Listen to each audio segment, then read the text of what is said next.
Hello, and welcome to another teaching from 119 Ministries. We believe that the whole Bible is true and applicable to our lives today. If you'd like to learn more about what we believe and teach, please visit us at testeverything.net. If you enjoyed this video, don't forget to hit the like button and subscribe to our channel by hitting the subscribe button down below. We hope you enjoy studying and testing the following teaching.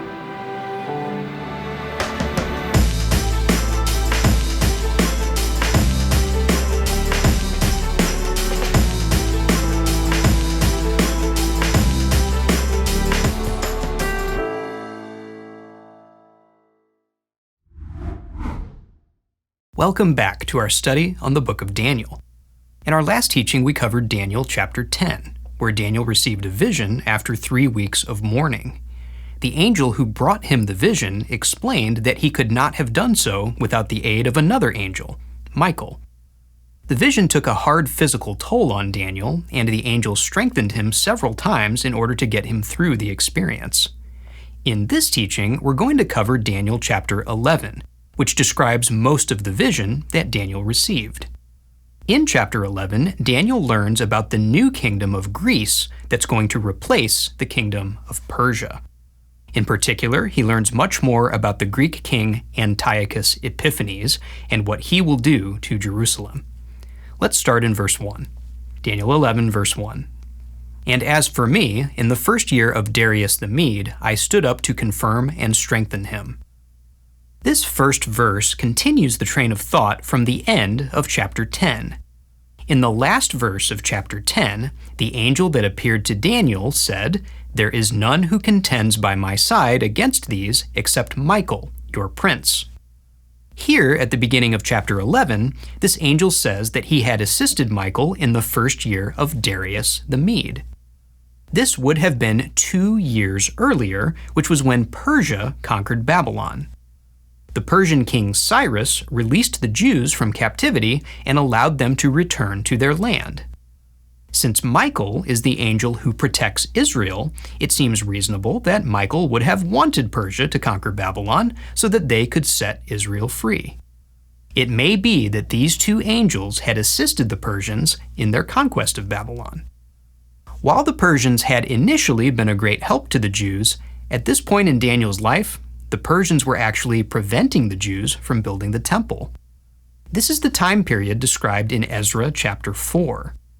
So while Michael may have fought with the Persians to help them conquer Babylon, now Michael is fighting against the Persians because the Persians are now an obstacle for Israel. With that being established, the angel explains that Israel will not always be fighting against Persia, but they will have a new enemy in the future. The vision gives a long series of historical events that lead up to that new enemy. The first event is Persia attacking the kingdom of Greece. Daniel 11, verse 2. And now I will show you the truth. Behold, 3 more kings shall arise in Persia, and a 4th shall be far richer than all of them. And when he has become strong through his riches, he shall stir up all against the kingdom of Greece.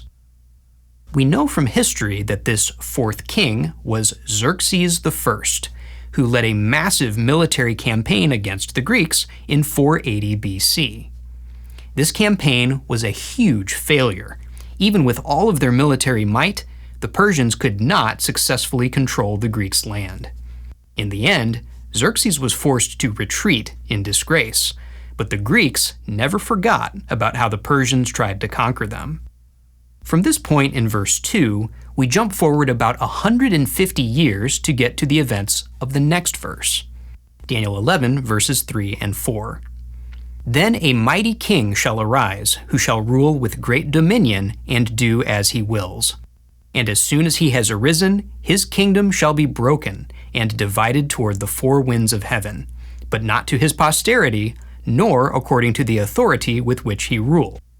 For his kingdom shall be plucked up and go to others besides these. These verses are referring to Alexander the Great, the Greek king who attacked and conquered the Persian Empire. We talked about Alexander when we covered Daniel chapter 8. He was described as a great horn on a goat that flew in from the west and trampled the Persians. Alexander did indeed rule with great dominion, and do as he wills. However, in 323 BC, not long after he conquered Persia, Alexander died. He was only in his early 30s, and he had no heir. Consequently, 4 of Alexander's generals ended up dividing his kingdom among themselves. This division of the kingdom was also described in chapter 8. The goat's great horn was broken, and 4 new horns grew in its place, representing these 4 Greek generals and the 4 kingdoms they established. All of these features are described here in verses 3 and 4 as well. As soon as Alexander rose to power, his kingdom was broken. It did not go to his posterity, but was divided among 4 other people. As we go into the next few verses, there's some additional history that we need to know. One of the 4 Greek kingdoms that arose after Alexander's death was known as the Seleucid kingdom. The Seleucids' capital was the city of Antioch, which is located in modern-day Syria, north of Israel. Another one of the 4 kingdoms became known as the Ptolemaic kingdom. The Ptolemies were based in the city of Alexandria, which is in Egypt, south of Israel. Israel is the main focus of this vision, and so these nations are named according to where they were located relative to the land of Israel. Throughout the rest of this vision, the Seleucid kingdom will be called the North, and the Ptolemaic kingdom will be called the South. After verse 4, the vision moves forward another 70 years, when the king of the South tries to make an alliance with the king of the North. However, this alliance does not go as planned. Daniel 11, verses 5 and 6. Then the king of the South shall be strong, but one of his princes shall be stronger than he, and shall rule, and his authority shall be a great authority. After some years they shall make an alliance, and the daughter of the king of the South shall come to the king of the North to make an agreement. But she shall not retain the strength of her arm, and he and his arm shall not endure. But she shall be given up, and her attendants, he who fathered her, and he who supported her in those times. We know from history exactly who these kings were. The king of the South was King Ptolemy II. He gave his daughter to King Antiochus II of the Seleucid kingdom in hopes of making a lasting alliance between them. However, just like the vision says, this alliance did not last. Antiochus ended up divorcing Ptolemy's daughter, and eventually, both she and her only son were killed. This is how the daughter of Ptolemy did not retain the strength of her arm. So this attempt to form an alliance between the North and the South was a complete failure. What happened after that failure? The vision explains. Daniel 11, verses 7 through 9. And from a branch from her roots one shall arise in his place. He shall come against the army and enter the fortress of the king of the North, and he shall deal with them and shall prevail. He shall also carry off to Egypt their gods, with their metal images and their precious vessels of silver and gold, and for some years he shall refrain from attacking the king of the North. Then the latter shall come into the realm of the king of the South, but shall return to his own land. After Ptolemy II died, he was succeeded by his son, Ptolemy III. He is called a branch from her roots because he was the brother of the woman who was married off to make the alliance with the North. Since the alliance involving his sister had failed, Ptolemy III attacked the Seleucid kingdom and captured many people and precious vessels, which he took back to Egypt with him.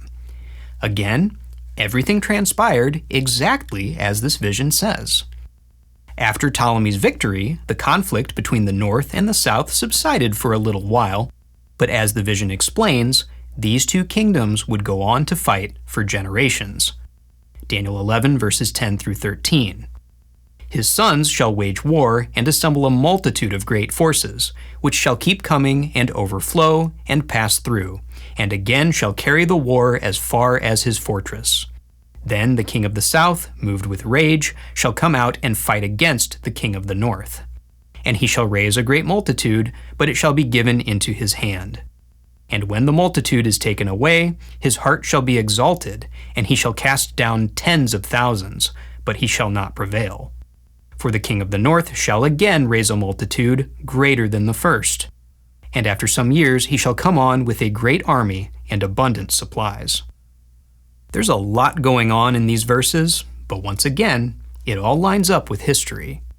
The Seleucid king, Antiochus III, marched his army into the Ptolemies' territory and tried to intimidate them into giving him land and power. This did move the Ptolemies with rage, and in 217 BC, Ptolemy IV attacked Antiochus in Gaza and defeated him. However, after Ptolemy IV died, Antiochus raised up another army and started to conquer territory for the Seleucids once again. Let's pause for a moment and reflect on everything Daniel has seen in this vision so far. First, the Persians attack Greece. Then, Greece conquers the Persians.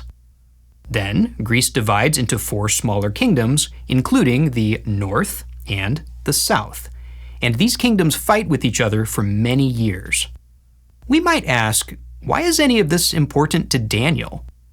Remember, Daniel is concerned with his people, Israel, and their city, Jerusalem. So far, neither Israel nor Jerusalem have been mentioned in this vision. However, they will be included in this vision very soon.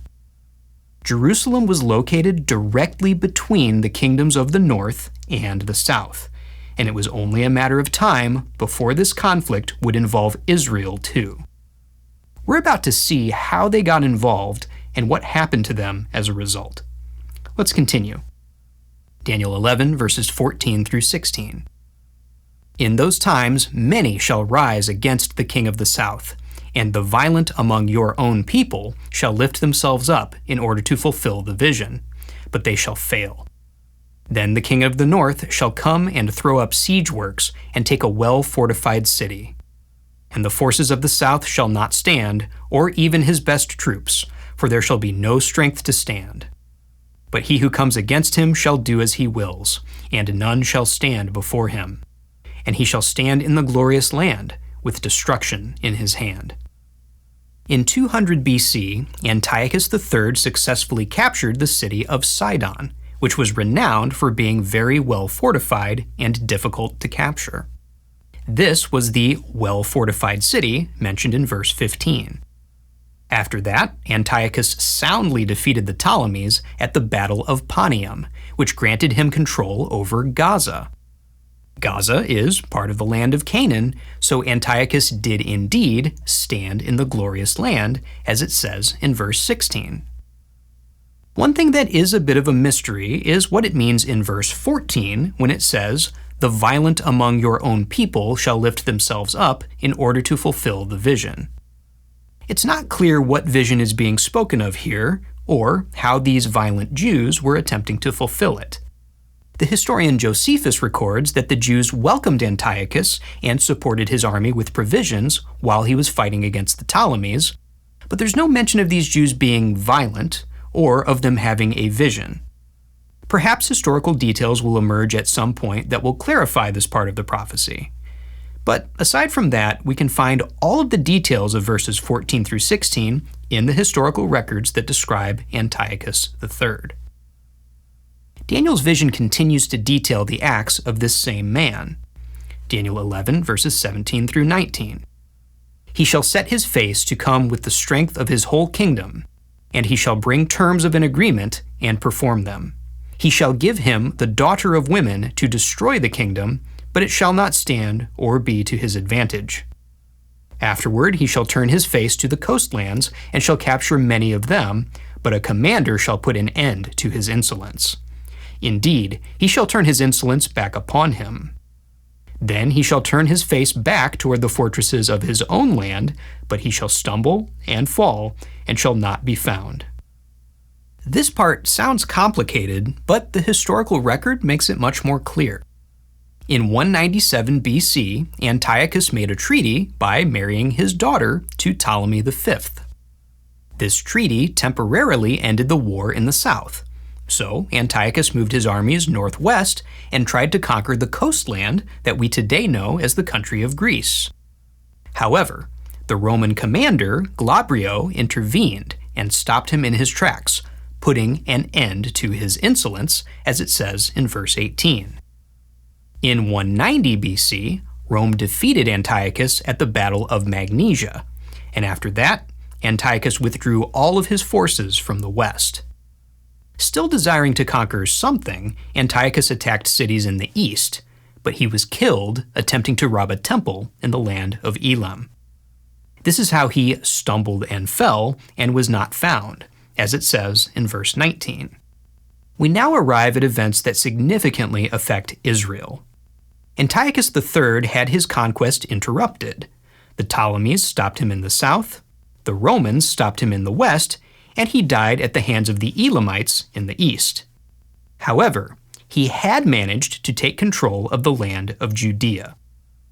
When his son, Seleucus IV, took the throne, he tried to squeeze extra resources out of Israel, which we read about in the next few verses. Daniel 11, verses 20 and 21. Then shall arise in his place one who shall send an exactor of tribute for the glory of the kingdom. But within a few days he shall be broken, neither in anger nor in battle. In his place shall arise a contemptible person to whom royal majesty has not been given. He shall come in without warning and obtain the kingdom by flatteries. Seleucus IV owed massive sums of money to Rome, and he attempted to pay that back by taking some of the treasures from the temple in Jerusalem. This is how he was an exactor of tribute. Seleucus was eventually assassinated, and the throne officially passed to his younger son, who was only a child at the time. This child was himself assassinated not long afterward. After these two assassinations, the throne just so happened to fall into the hands of Seleucus's brother, Antiochus IV. Antiochus IV was the youngest son of Antiochus III. He was the contemptible person with no royal majesty who obtained the kingdom by flatteries. That is to say, he wasn't ever supposed to be the king. Antiochus gave himself the title Epiphanes, which means manifestation of God. Once he gained power, this arrogant man lost no time in causing mayhem and destruction. Daniel 11, verse 22. Armies shall be utterly swept away before him and broken, even the Prince of the Covenant. The Hebrew word for armies here is zeroah, which literally means an arm, as in the part of the body. Metaphorically, this term frequently refers to strength. While armies are strong, the word zeroah almost never refers to an army, so it seems more likely that this passage is referring to strengths, or strong opponents of Antiochus, being utterly swept away and broken, rather than military forces. Historically, one of Antiochus's strong opponents, who was swept away and broken, was a Judean, the high priest Onias. Antiochus wanted his whole kingdom to be Hellenized, which means to follow Greek customs and worship Greek gods. Onias, however, did not want the Jews to be Hellenized because he was faithful to Yahweh, and Yahweh commands his people not to bow down to the gods of other nations. Onias was falsely accused and then banished from Israel by a group of corrupt priests who supported Antiochus, and he was eventually assassinated in 171 BC. Onias may well be the Prince of the Covenant mentioned in verse 22, because he led Israel in obedience to God's covenant. Once Onias was gone, the people didn't have a strong leader who could stand against the influence of the Greeks. After he was killed, things quickly deteriorated in Jerusalem. It was around that time that Antiochus resumed his father's war against the Ptolemies and invaded Egypt, which is described in the next few verses. Daniel 11, verses 23 through 28. And from the time that an alliance is made with him, he shall act deceitfully, and he shall become strong with a small people. Without warning he shall come into the richest parts of the province, and he shall do what neither his fathers nor his fathers' fathers have done, scattering among them plunder, spoil, and goods. He shall devise plans against strongholds, but only for a time. And he shall stir up his power and his heart against the king of the south with a great army. And the king of the south shall wage war with an exceedingly great and mighty army, but he shall not stand, for plots shall be devised against him. Even those who eat his food shall break him. His army shall be swept away, and many shall fall down slain. And as for the two kings, their hearts shall be bent on doing evil. They shall speak lies at the same table, but to no avail, for the end is yet to be at the time appointed. And he shall return to his land with great wealth, but his heart shall be set against the holy covenant. And he shall work his will and return to his own land. There's a lot happening here, but once again, the historical record backs up every detail. In 169 BC, Antiochus made a truce with the city of Pelusium, which was on the border of Egypt. However, the truce was a trick, and he attacked and conquered the city while their guard was down. This was how he acted deceitfully after he had made an alliance. His conquest was very successful. The armies of Ptolemy were simply no match for his. Antiochus scattered plunder, spoil, and goods, attempting to pay off many foreign leaders so that they would not try to recapture the parts of Egypt that he had just conquered. These leaders accepted his money and agreed to his terms. Ptolemy VI also agreed to his terms, even though they were not good terms for him or his kingdom. Historians believe he was given bad counsel from his advisors, so that is how even those who eat his food managed to break him. Once he realized that he had gotten a bad deal, Ptolemy violated the terms he had agreed to just a few months later. So both kings were speaking lies at the same table. Of course, Antiochus did not know that Ptolemy was going to back out of their truce, so before that happened, he had pulled his armies out of Egypt and went back home to the north, returning to his own land. On his way home, he stopped by Jerusalem. The Jews were overdue to pay their tribute to the Seleucids, so Antiochus intended to collect that tribute while he was in the area. The high priest at that time was highly corrupt, and he paid Antiochus with some of the golden temple vessels, so Antiochus did indeed return to his land with great wealth. And he also participated in violating the Holy Covenant. Again, every detail of these verses lines up with the historical record. Let's pause for a bit and think about how the events of this vision are affecting Israel. The perpetual war between the Seleucids and Ptolemies put a lot of pressure on the Jews.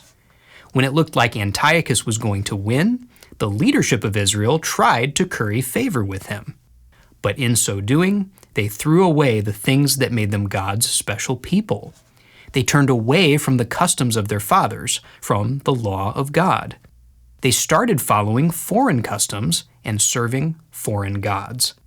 They even removed the holy vessels from Yahweh's temple and gave them away as tribute payments. At the rate they were going, Jerusalem would soon be nothing more than another Greek city. The Jews would just be another conquered people who served the Greek gods, not the treasured possession of Yahweh like they were supposed to be. All of that is quite bad enough, but things are about to get even worse for them. When Antiochus found out that Ptolemy had broken their agreement, he returned to Egypt with yet another army. But things didn't go quite as he had hoped. Daniel 11, verses 29 through 30.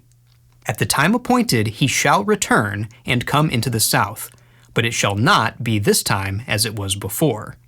For ships of Kittim shall come against him, and he shall be afraid and withdraw, and shall turn back and be enraged, and take action against the holy covenant. He shall turn back and pay attention to those who forsake the holy covenant. In 168 BC, before Antiochus could reach the Ptolemies' capital city, he was intercepted by a Roman commander who had brought his army to Egypt on ships. These ships, on their way from Italy, would have passed by the island of Cyprus, which in Hebrew was called Kittim. The commander told Antiochus that he was not allowed to attack Egypt. Antiochus did not want to pick a fight with the Romans, so he turned his army around, and on his way home, he stopped by Jerusalem once again. This time, though, he was in a very bad mood because of how the Romans had humiliated him.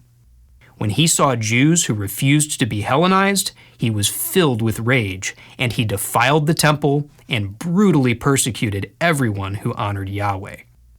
Daniel 11, verse 31. Forces from him shall appear and profane the temple and fortress, and shall take away the regular burnt offering, and they shall set up the abomination that makes desolate. These events are described in even more horrible detail in the book of 1 Maccabees. Here's what it says. 1 Maccabees 1, verses 54 through 61. Now on the 15th day of Kislev, in the 145th year, they erected a desolating sacrilege upon the altar of burnt offering. They also built altars in the surrounding cities of Judah, and burned incense at the doors of the houses and in the streets. The books of the law which they found, they tore to pieces and burned with fire. Where the book of the covenant was found in the possession of anyone, or if anyone adhered to the law, the decree of the king condemned him to death. They kept using violence against Israel, against those found month after month in the cities. And on the 25th day of the month, they offered sacrifice on the altar which was upon the altar of burnt offering. According to the decree, they put to death the women who had their children circumcised, and their families and those who circumcised them. And they hung the infants from their mothers' necks. 1 Maccabees describes the many horrors that took place during this persecution, but Daniel's vision focuses primarily on what happened to the temple. Daniel's abomination that makes desolate is called a desolating sacrilege in 1 Maccabees. This sacrilege was an idol, probably a statue of the Greek god Zeus. This abomination defiled the temple, and the priests could not offer burnt offerings to Yahweh there anymore. Daniel chapter 8 mentions this same abomination. Daniel 8 verses 13 through 14. Then I heard a holy one speaking, and another holy one said to the one who spoke, For how long is the vision concerning the regular burnt offering, the transgression that makes desolate, and the giving over of the sanctuary and host to be trampled underfoot? And he said to me, For 2,300 evenings and mornings. Then the sanctuary shall be restored to its rightful state. Here we see the phrase transgression that makes desolate, or in Hebrew, hapesha shomem. This is slightly different from the wording in Daniel chapter 11, which is abomination that makes desolate, or hashikutz meshomem. In our teaching on chapter 8, we discussed all of the reasons that this passage in Daniel chapter 8 was referring to the actions of Antiochus IV. So it seems clear that the abomination that makes desolate and the transgression that makes desolate are one and the same. Yet another phrase that describes this item is desolating sacrilege, the idol mentioned in 1 Maccabees. 1 Maccabees was written in Greek, and the Greek phrase translated desolating sacrilege is bedelugma eremosios. This is the same Greek phrase used by Yeshua in Matthew chapter 24. Matthew 24, verses 15 through 16.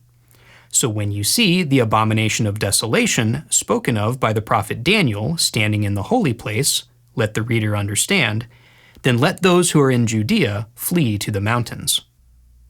Again, the Greek phrase used here in Matthew is the same phrase used in 1 Maccabees 1 verse 54, which itself refers to the abomination that makes desolate from Daniel 11 verse 31, and the transgression that makes desolate from Daniel 8 verse 13. All of these phrases are referring to the same thing, the idol that Antiochus set up in the temple. Of course, Christ's words in Matthew warn his disciples of another idol that would come later, but that's a topic for another time. Getting back to the vision in Daniel, after Antiochus set up the abomination of desolation, here's what happened next. Daniel 11, verses 32 through 35. He shall seduce with flattery those who violate the covenant, but the people who know their God shall stand firm and take action. And the wise among the people shall make many understand, though for some days they shall stumble by sword and flame, by captivity and plunder. When they stumble, they shall receive a little help. And many shall join themselves to them with flattery, and some of the wise shall stumble, so that they may be refined, purified, and made white, until the time of the end, for it still awaits the appointed time. The phrase seduce with flattery here can be a bit misleading. The Hebrew word translated flattery here is most often associated with traitors, not flatterers. As we read in 1 Maccabees, Antiochus relentlessly persecuted the Jews, forbidding them to practice any part of their religion. Some Jews obeyed Antiochus, even though this meant betraying God and their own people. These were the ones who were seduced with flattery, or perhaps more accurately, who turned traitor. Some Jews refused to compromise their faith and were killed. These were the ones who stumbled. One group of Jews, who came to be known as the Maccabees, fled into the hills and formed an armed resistance. These were the ones who stood firm and took action. Even though they were vastly outnumbered and undersupplied, these rebels miraculously managed to defeat Antiochus's army on several occasions. They eventually forced the Greeks to completely retreat from Judea. While the righteous Jews were ultimately victorious, many of them died as they resisted the Greek persecution. As we mentioned, these are the ones who stumbled by sword and flame, by captivity and plunder. The word for stumble here is the same word used to describe the death of Antiochus III back in verse 19, where it says, "But he shall stumble and fall, and shall not be found." So, some of those who are wise and stand firm will end up dying. However, the vision says that these wise ones who were killed would be refined, purified, and made white. What does it mean by this? Well, in the last part of Daniel's vision, he is told about a coming resurrection of the dead. Here's how that resurrection is described. Daniel 12, verses 2 and 3. "And many of those who sleep in the dust of the earth shall awake, some to everlasting life, and some to shame and everlasting contempt. And those who are wise shall shine like the brightness of the sky above, and those who turn many to righteousness like the stars forever and ever." In the resurrection, those who are wise will awake to everlasting life. These same wise ones are further described in verse 10. Daniel 12, verse 10. "Many shall purify themselves and make themselves white and be refined, but the wicked shall act wickedly. And none of the wicked shall understand, but those who are wise shall understand." So, the wise, who are resurrected to eternal life, are the same ones who are purified, refined, and made white. These are the same as the wise ones who stumbled and were killed as they resisted the persecution and corruption of Antiochus in Daniel chapter 11. So, this vision is telling us that those Jews who were righteous and zealous for God's law would be rewarded for their faithfulness. Even if they did not survive their fight against the Greeks, God would reward them in the resurrection. We see this hope of resurrection expressed in a passage from 2 Maccabees. These were the words of a Jewish mother to her son who was about to be put to death for his faith. She said, 2 Maccabees 7, verse 29, "Do not be afraid of this executioner, but be worthy of your brothers and accept death, so that in time of mercy I may receive you again with your brothers." While those who were persecuted and killed at this time did hope for resurrection, Daniel tells us that the resurrection would not happen right away. It still awaits the appointed time. We will discuss that time in much more detail when we cover the end of this vision in Daniel chapter 12. For now, let's continue with the events of chapter 11. Daniel 11, verses 36 through 39. "And the king shall do as he wills. He shall exalt himself and magnify himself above every god, and shall speak astonishing things against the God of gods. He shall prosper till the indignation is accomplished, for what is decreed shall be done. He shall pay no attention to the gods of his fathers, or to the one beloved by women. He shall not pay attention to any other god, for he shall magnify himself above all. He shall honor the god of fortresses instead of these. A god whom his fathers did not know he shall honor with gold and silver, with precious stones and costly gifts. He shall deal with the strongest fortresses with the help of a foreign god. Those who acknowledge him he shall load with honor. He shall make them rulers over many, and shall divide the land for a price. At this point, the vision stops describing events in chronological order and starts giving a synopsis of the abhorrent things that Antiochus would do over the course of his life. It says that Antiochus would magnify himself above all. As we mentioned before, Antiochus called himself Epiphanes, meaning manifestation of God, and he was the first Seleucid king to depict himself as a god on the coins that bore his image. He certainly did magnify himself above all, especially above Yahweh, whose temple he desecrated and whose people he tried to destroy.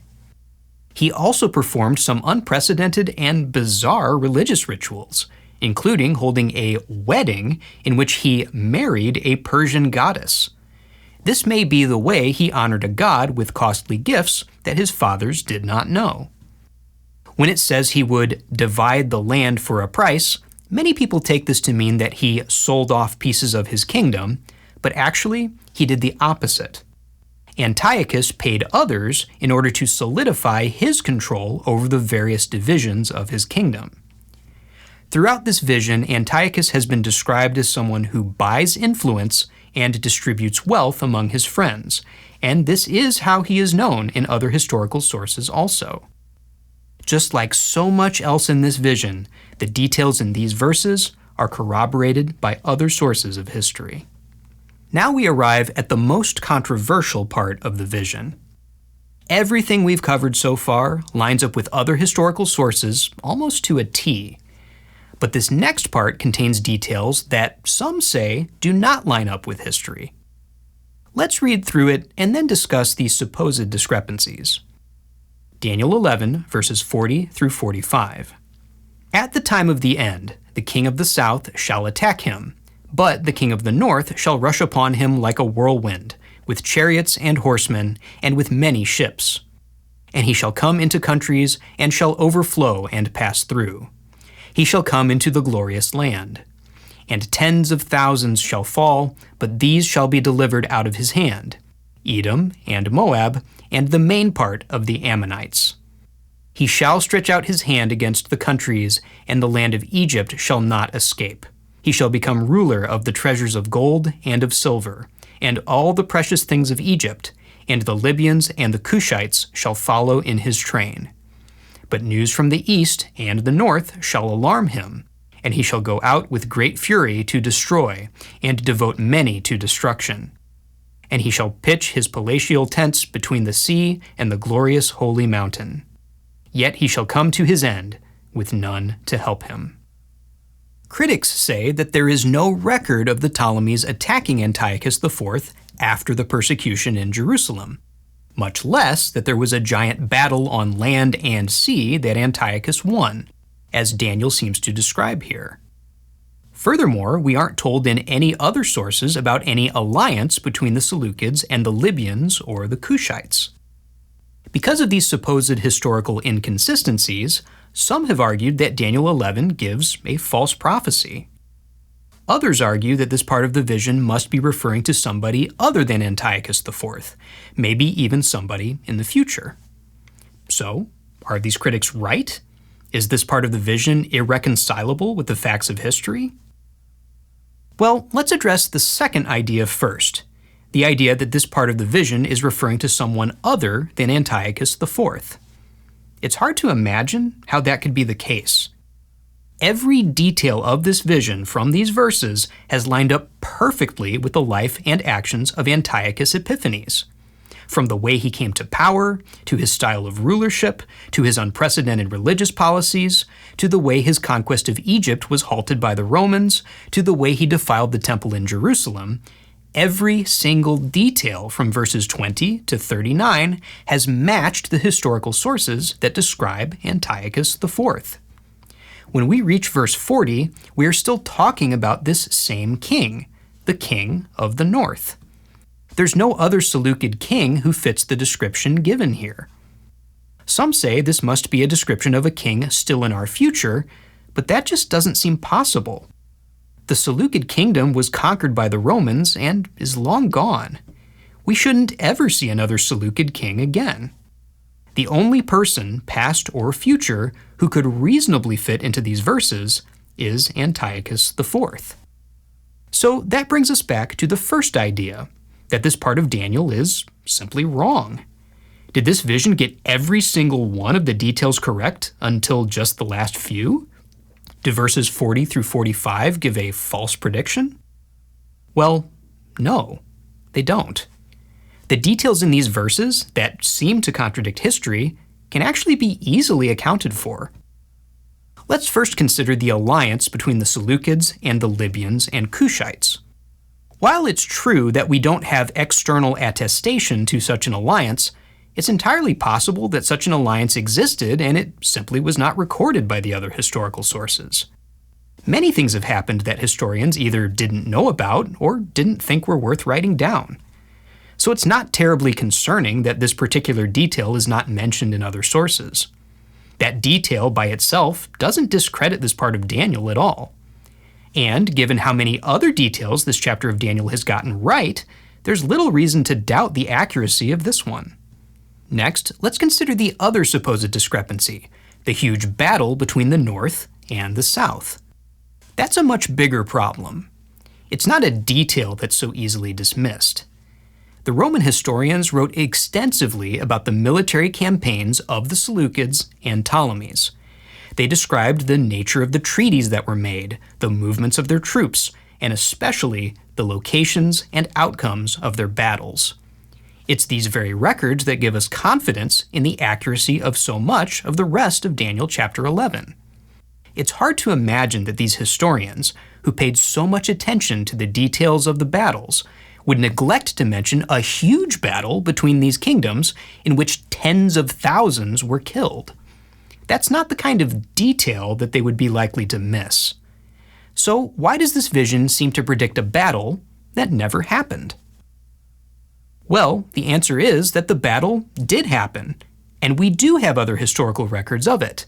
But the problem is that people have misread this part of Daniel. Many people assume that the battle in verse 40 must occur after the defiling of the temple in verse 31. However, that's not what this part of Daniel is saying. Verses 40 through 45 are continuing the summary of Antiochus's life that began in verse 36. That is to say, verses 36 through 45 give a summary of the significant things that Antiochus would do, and most of those things happened before he defiled the temple. These verses repeat information that we've already been given in this vision. To be specific, the battle that's described in verses 40 through 43 is the same battle that was described in verses 25 through 28. When we take a closer look at these two passages, we can clearly see that they're describing the same event. Both passages say that the south attacked first, but that the north won the battle. Both passages say that the king of the north plundered Egypt and took their treasure back to his land. Both passages say that he stopped in the Holy Land on his way back home. All of these details are attested to by other historical sources also. Compare, for example, verses 40 through 43 with a passage from 1 Maccabees. Daniel 11, verses 40 through 43. At the time of the end, the king of the south shall attack him, but the king of the north shall rush upon him like a whirlwind, with chariots and horsemen, and with many ships. And he shall come into countries, and shall overflow and pass through. He shall come into the glorious land. And tens of thousands shall fall, but these shall be delivered out of his hand, Edom and Moab, and the main part of the Ammonites. He shall stretch out his hand against the countries, and the land of Egypt shall not escape. He shall become ruler of the treasures of gold and of silver, and all the precious things of Egypt, and the Libyans and the Cushites shall follow in his train. 1 Maccabees 1, verses 16 through 19. When Antiochus saw that his kingdom was established, he determined to become king of the land of Egypt, that he might reign over both kingdoms. So he invaded Egypt with a strong force, with chariots and with elephants and cavalry and with a large fleet. He engaged Ptolemy, king of Egypt, in battle, and Ptolemy turned and fled before him, and many were wounded and fell. And they captured the fortified cities in the land of Egypt, and he plundered the land of Egypt. When we examine the passage in context and consider the witness of history, it seems quite clear that Daniel 11, verses 40 through 45, is describing the same events that were mentioned earlier in the chapter, along with a few additional details, such as where Antiochus was going to pitch his tents.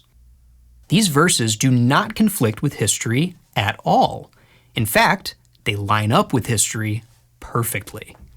We simply need to put them in the correct timeline before the desecration of the temple. Now, this presents a question.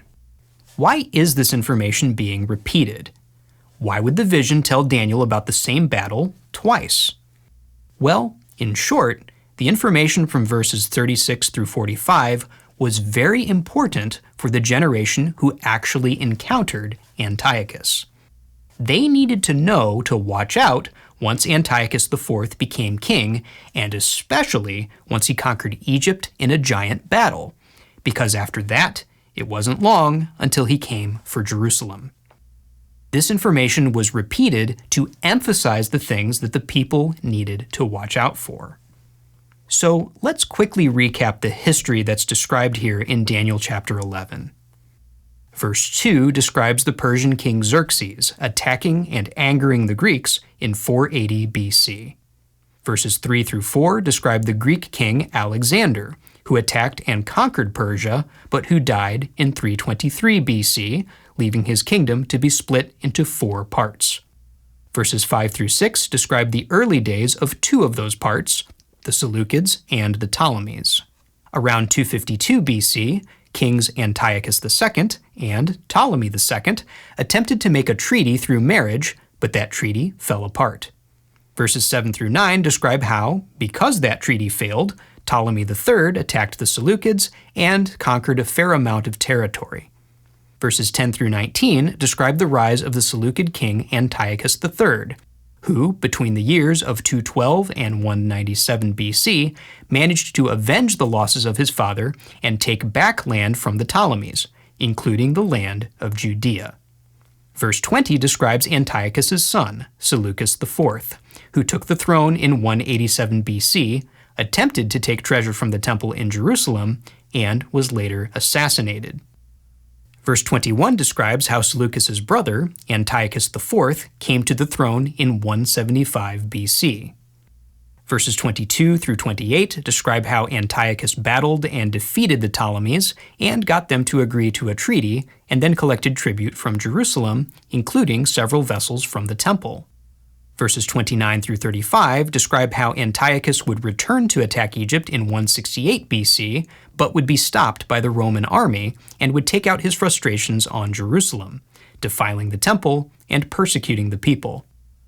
It also describes how a group of Jews, who we know as the Maccabees, would stand firm in their faith, resist the armies of Antiochus, and ultimately emerge victorious.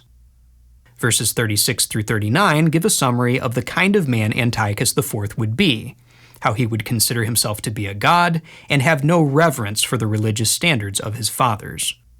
Finally, verses 40 through 45 reiterate that Antiochus was going to fight and conquer the Ptolemies, and that this would happen shortly before he camped against Jerusalem. Verse 45 concludes by describing Antiochus's death in 164 BC. Lessons for us. We're still not finished with this vision. It continues into chapter 12. But are there any lessons we can take away from what we've read so far? There are three that stand out to us.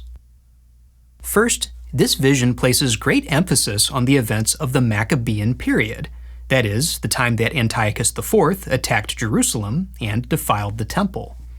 So, that must mean that God thought these events were highly significant, and he wanted Daniel to know about them in advance.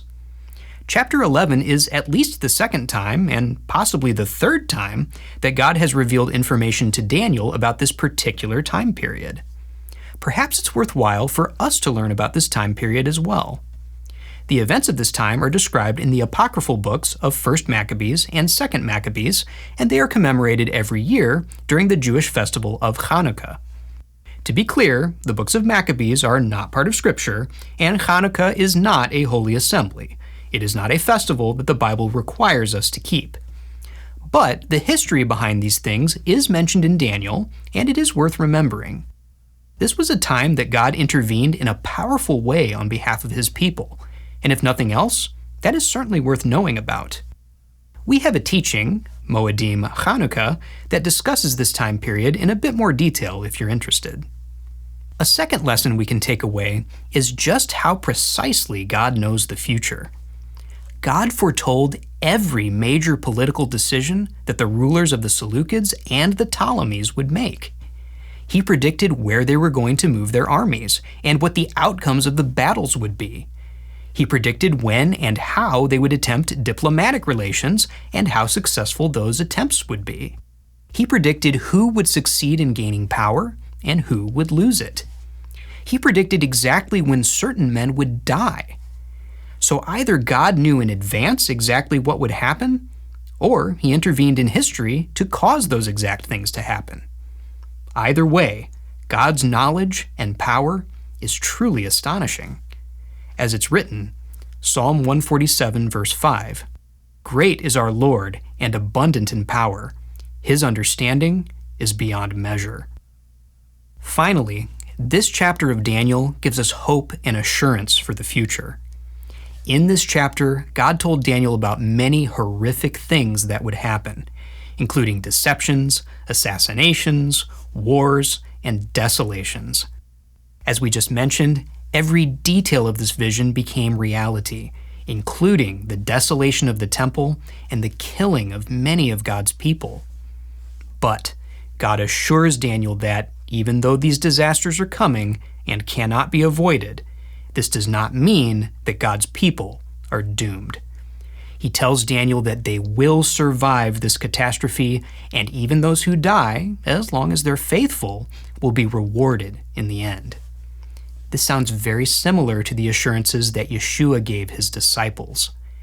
Even when he was prophesying about terrible things to come, he still assured them that they would pull through, and that even if they died, it would not be in vain. Here's just a few examples. John 16, verse 33. "In the world you will have tribulation, but take heart. I have overcome the world." Matthew 24, verses 9 through 13. "Then they will deliver you up to tribulation and put you to death, and you will be hated by all nations for my name's sake. And then many will fall away and betray one another and hate one another. And many false prophets will arise and lead many astray. And because lawlessness will be increased, the love of many will grow cold. But the one who endures to the end will be saved." Revelation 2, verse 10. "Do not fear what you are about to suffer. Behold, the devil is about to throw some of you into prison, that you may be tested, and for 10 days you will have tribulation. Be faithful unto death, and I will give you the crown of life." As followers of Christ, we have the same assurance that Daniel did. It's true that difficulties, even persecution and disaster, will come to us. They cannot be avoided. But if we are God's people, if we're faithful and steadfast, we will make it through. And even if we die, we will still have a crown of life. We'll talk about resurrection from the dead much more in the next part of this series when we cover Daniel chapter 12. We hope to see you there. We pray you've been blessed by this teaching, and remember, continue to test everything. Shalom.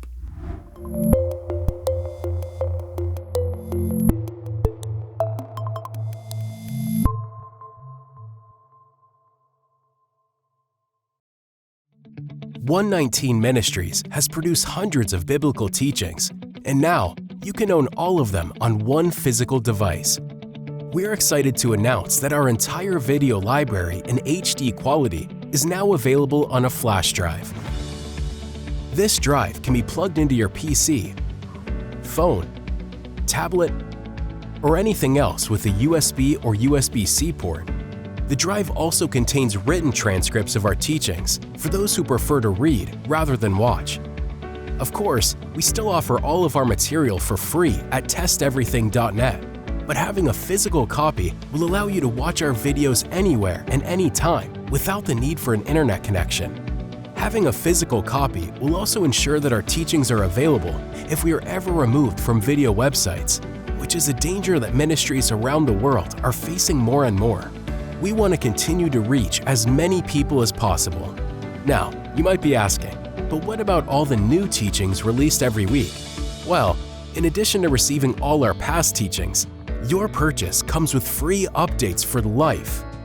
Each flash drive comes with instructions that will allow you to easily download and store new teachings as they are released. Or mail us in the flash drive once a year, and we will update it for you and send it back at no charge to you. We hope you are blessed by this new resource. And as always, any proceeds our ministry receives goes right back into producing more teachings. Get your 119 flash drive today by going to 119flashDrive.com. It is because of you, our generous supporters, who make it possible to offer these high-quality teachings completely free of charge. If you feel led to support 119 Ministries so that we can continue this effort, please visit testeverything.net and click on the Support 119 tab. Learn how you can partner with us to take the whole Word of God to the nations.